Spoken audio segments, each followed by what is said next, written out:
आज सोचा main course से हट के थोड़ा कुछ अलग बनाया जाए। इवनिंग स्नैक्स चलो बनाते हैं, जिसके लिए हमें पोहा चूड़ा बनाते हैं, जो खाने में तो टेस्टी होता ही है और बन भी जाता है झटपट। और ये मार्केट से लेंगे तो थोड़ा उसमें ऑयल कैसा यूज़ है, कितना टाइम का वो बना है, वो अनहेल्दी भी हो सकता है। तो हम इसे घर पे बनाते और झटपट बनाते, और ये इवनिंग के नाश्ते के लिए तो बहुत ही लाजवाब है। तो चलो फिर स्टार्ट करते हैं। और ये बनाना भी बहुत आसान है, बस इसमें बेसिक से इंग्रेडिएंट लगते हैं। और इसे आप कभी भी बना के खा भी सकते हैं और इसे स्टोर भी करके रख सकते हैं। ये 1-2 महीने तक बिल्कुल ख़राब नहीं होता है, और ये खाने में भी बहुत स्वाद होता है और बहुत क्रिस्पी होता है। तो चलो फिर इसको बनाना शुरू करते हैं। देखो वो दिखने में भी कितना यम लग रहा है, तो खाने में भी तो आपको समझ में आ ही गया होगा देख के कि कितना स्वाद रहेगा। तो चलो फिर स्टार्ट करते हैं इसका process. Welcome back friends my YouTube channel. तो चलो आज बनाते हैं पोहा चिवड़ा, जो खाने में तो सच में स्वाद होता है। तो चलो देखो इसमें लगने वाले इंग्रेडिएंट जो मैंने ऑलरेडी प्रिपरेशन पहले से करके रखा था, जिसके लिए हमने पोहा ले लिया है। ये नॉर्मल पोहा जो हम डेली पोहा बनाते हैं ना, उससे थोड़ा अलग होता है क्योंकि साइज़ में थोड़ा बड़ा होता है। उसमें लगने वाले इंग्रेडिएंट जैसे पीनट्स, ड्राई कोकोनट, करी पत्ता, ग्रीन चिल्ली और चना दाल, ड्राई रोस्टेड चना दाल मार्केट में वो अवेलेबल है, बहुत इजीली मिल जाता है, तो वो हम ले लेंगे। सबसे पहले हम जो पोहा हम मार्केट से लेके आए उसे हम अच्छे से छान लेंगे, क्योंकि उसके बारीक बारीक देखिए पार्टिकल्स बहुत निकलते हैं, तो वो हमें ज़रूरत नहीं है, उससे हमारे पोहे चूड़े वो ख़राब हो जाएंगे। इसलिए अच्छे से इसे हम चाल के साइड कर लेंगे। और फिर हम एक बड़ी साइज़ की कढ़ाई लेंगे, और उसमें हम थोड़े थोड़े जो हमने पोहा को चाल के थोड़ा साइड में रखा हुआ था, उसे हम लो टू मीडियम फ्लेम पे इसे हम रोस्ट करेंगे, विदाउट ऑयल विदाउट घी, कुछ भी नहीं हम कढ़ाई में ऐड करेंगे। डायरेक्टली हमने जो चिवड़ा छान के रखा था हम वो ऐड करेंगे, और उसे हम टिल तब तक रोस्ट करेंगे जब तक वो क्रिस्पी ना हो जाए, कि वो पकड़ो और इजीली वो टूट जाए। तो उसे बीच बीच में आप चेक कर लीजिएगा। ऐसे ही करके मैंने 2-3 बैच में उसे अच्छे से भून लिया। अब चलते हैं हम आगे के प्रोसेस पे। सेम कढ़ाई में हमने ऑयल लिया। ऑयल हमें थोड़ा सा ज़्यादा मात्रा में लेना है, क्योंकि हमें अब सारी चीज़ें फ्राई करनी, डीप फ्राई करनी है। तो सबसे पहले हम पीनट्स ले लेते हैं। आप इसे डायरेक्ट भी डाल के कढ़ाई में है भून सकते हो, इधर आप ऐसे इसे छन्नी में भी कर सकते हो। ऐसे करेंगे तो वो क्या बोलते हैं उसको, ओवर कुक नहीं हो जाएगा। जैसे मेरा पीनट्स हो गया था, फिर मैंने उसमें उस सेम कढ़ाई में चना दाल भी ऐड कर दिया। ऐसे करके हम प्रोसेस बाय प्रोसेस सारे जो हमारे हैं जो इंग्रेडिएंट उसे हम फ्राई कर लेंगे।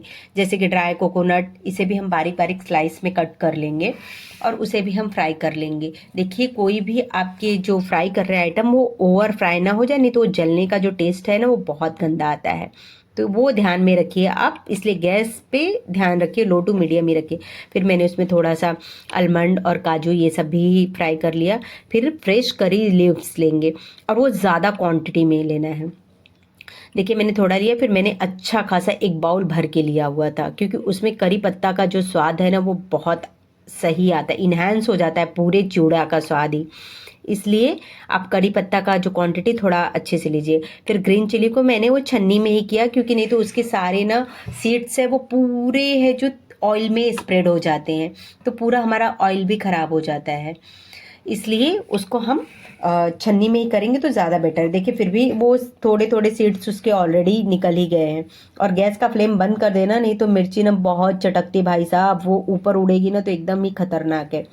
फिर हमने सारे चीज़ों को फ्राई करके रखा था, जो अब सब ऑलमोस्ट थोड़े ठंडे हो गए। तो एक बड़े साइज़ का भगोना, टोप, जो भी आप बोलते हो वो ले लीजिएगा, उसमें वो चिवड़ा ऐड करिएगा, और जितने भी सारे फ्राइड आइटम हैं वो सब हम उसमें ऐड करेंगे। और करी पत्ता को भी, मिर्ची को भी ऐड करेंगे, और थोड़ा सा करी पत्ता को ना हम हाथ से क्रश कर लेंगे, जैसे आपको स्क्रीन पे दिख रहा है। क्रश करके फिर आप वो मिक्स करिएगा। तो क्या, जो छोटे छोटे करी पत्ता हम क्रश कर देते हैं ना, तो उससे उसका स्वाद और बढ़ जाता है, क्योंकि बड़े बड़े करी पत्ता तो हमारे अगर खाने में आएंगे तो हम उसे साइड कर देते हैं, क्योंकि बहुत लोगों को नहीं पसंद आते हैं। तो इसलिए उसको अच्छे से फिर मिक्स करिए। फिर चलिए अब उसमें एक हम तड़का बनाते हैं, जिसमें हम ऑयल लेंगे। और आपका देखिए ऑयल जैसे ही गर्म हो जाए ना, आप गैस का फ्लेम बंद कर देना, नहीं तो ये मसाले जल जाएंगे। फिर उसमें हल्दी पाउडर, मिर्ची पाउडर, और मैंने एक चूड़ा मसाला मार्केट से ही लिया था, आप इसे घर पे भी बना सकते हो, बट मार्केट में इजीली अवेलेबल है। फिर वो लेंगे, और फिर हम शुगर पाउडर ऐड करेंगे। ये शुगर पाउडर आप मार्केट से भी ले सकते हो और ये घर में भी बन जाता है। तो इसे मैंने घर में ही बनाया था। अपना जो शुगर होता है ना, उसे हम ग्राइंड कर लेंगे, इजीली बन जाता है। और ये सारे मसाले को हम उस पोहा चिवड़ा पे ऐड करेंगे और इसे अच्छे से मिक्स करना है।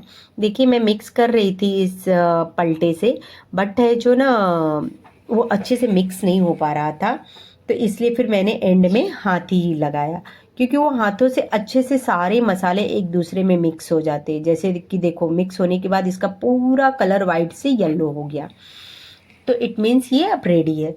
और ये सच में बहुत अच्छी खुशबू आ रही थी पूरे घर में, और ये चिवड़ा खाने के लिए एकदम रेडी है। इसे आप एक एयर टाइट कंटेनर में भर के इसे 1 महीने के लिए, 1 से 1.5 महीने के लिए अच्छे से आप इसे स्टोर करके रख सकते हो। ये बिल्कुल ख़राब नहीं होता और बिल्कुल भी सॉगी नहीं होता है, और ये खाने में तो सच में बहुत स्वाद बनाता है। इसलिए आप लोग इसे ज़रूर एक बार बनाइए। और इसमें जो पीनट्स, ड्राई कोकोनट और ड्राई फ्रूट्स है, इन सब का स्वाद ना बहुत अच्छा लगता है। तो आप लोग ज़रूर इसे बनाइए। देखिए दिखने में भी ये कितना यम लग रहा है, तो ये खाने में भी, और आपके घर में कोई गेस्ट आया आप उन्हें भी दे सकते हो। ये सच में खाने में बहुत अच्छा बना था। और ये दिवाली होली का तो फेवरेट एक बोलते हैं ना स्टार्टर है, डिश है। तो आप लोग इसे बनाइए, खाइए और अपनी पूरी फैमिली को भी खिलाइए। और मेरे साथ अपने फीडबैक शेयर करिए कि आपको मेरी डिश कैसी लगती है, ताकि मुझे भी मोटिवेशन मिले, मैं आगे और नए नए डिश लेके आऊँ। तो प्लीज़ आप इसे एक बार ज़रूर ट्राई करें। Thank you.